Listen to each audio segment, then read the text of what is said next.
درود پاک کے 29 فضائل جو آپ نے کبھی بھی ایک جگہ پر نہیں پڑھے ہوں گے۔ آپ یہ فضائل سنیں گے تو آپ کا دل پڑھنے کے بعد پرسکون ہو جائے گا اور طبیعت روحانیت سے معمور ہو جائے گی انشاءاللہ۔ حبیب خدا صلی اللہ علیہ وآلہ وسلم پر درود پاک پڑھنے والے پر اللہ تعالیٰ درود بھیجتا ہے، ایک کے بدلے ایک نہیں بلکہ ایک کے بدلے کم از کم 10۔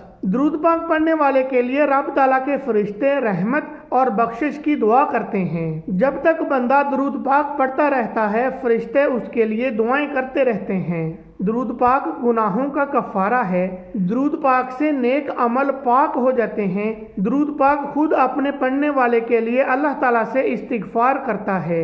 درود پاک پڑھنے سے درجات بلند ہوتے ہیں۔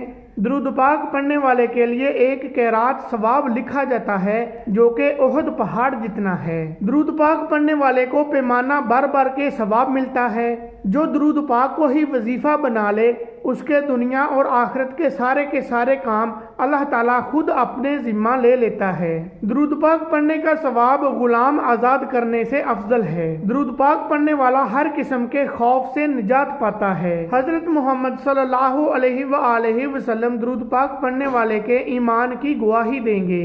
درود پاک پڑھنے والے کے لیے شفاعت واجب ہو جاتی ہے۔ درود پاک پڑھنے والے کے لیے اللہ تعالیٰ کی رضا اور رحمت لکھ دی جاتی ہے۔ اللہ تعالیٰ کے غضب سے امان لکھ دیا جاتا ہے، اس کی پیشانی پر لکھ دیا جاتا ہے یہ نفاق سے بری ہے، لکھ دیا جاتا ہے کہ یہ دوزخ سے بری ہے۔ درود پاک پڑھنے والے کو قیامت کے دن عرش الہی کے سائے کے نیچے جگہ دی جائے گی۔ درود پاک پڑھنے والے کی نیکیوں کا پلڑا بھاری ہوگا۔ درود پاک پڑھنے والے کے لیے جب وہ حوض کوثر پر جائے گا خصوصی عنایت ہوگی۔ درود پاک پڑھنے والا کل سخت پیاس کے دن امان میں ہوگا۔ درود پاک پڑھنے والا پل صراط سے نہایت آسانی سے اور تیزی سے گزر جائے گا۔ درود پاک پڑھنے سے پل صراط پر اس کو نور عطا ہوگا۔ درود پاک پڑھنے والا موت سے پہلے اپنا مکان جنت میں دیکھ لیتا ہے۔ درود پاک پڑھنے والے کو جنت میں کثرت سے بیویاں عطا ہوں گی۔ درود پاک کی برکت سے مال بڑھتا ہے۔ درود پاک پڑھنا عبادت ہے۔